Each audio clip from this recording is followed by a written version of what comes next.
일본에서도 오늘 뭔가 입장 발표가 나올 것으로 보입니다. 제3국 중재위를 설치하자는 제안, 그 시한이 어제까지였기 때문인데 우리 정부가 일절 대응하지 않았으니 일본도 거기에 대한 추가 입장을 내놓을 가능성이 있습니다. 그런데 일본 언론들은 일이 이런 식으로 자꾸 꼬이다 보면 결국 일본이 경제적으로 역풍을 맞을 수 있다는 우려도 슬슬 내놓고 있습니다. 황현택 특파원이 도쿄에서 보도합니다.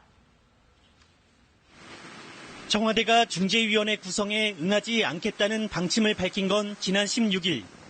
하지만 일본 정부는 어제 브리핑에서 공식 답변을 받지 못했다, 자정까지 기다리겠다는 엉뚱한 입장을 내놨습니다. 韓国政府は協定上定められた期限である本日の深夜24時まででありますけれども、これまでに仲裁に応じる協定上の義務を負っているわけ。 하지만 협정문에는 중재 시한이나 의무 관련 조항이 없어 이 역시 근거 없는 억지에 불과합니다. 일본은 시한 종료에 따른 추가 대응 조치에 대해선 명확한 입장을 밝히지 않았습니다.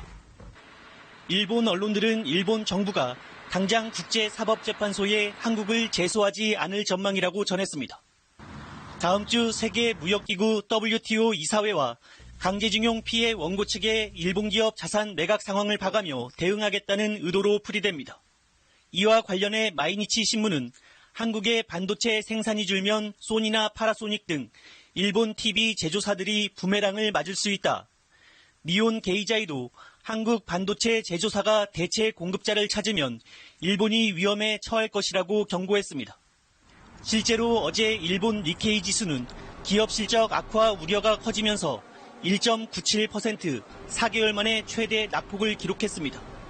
또 지난달 일본을 찾은 한국인 관광객이 4%나 줄어드는 등 내년 도쿄 올림픽 흥행에 빨간불이 켜졌다는 보도도 나왔습니다. 도쿄에서 KBS 뉴스 황현택입니다.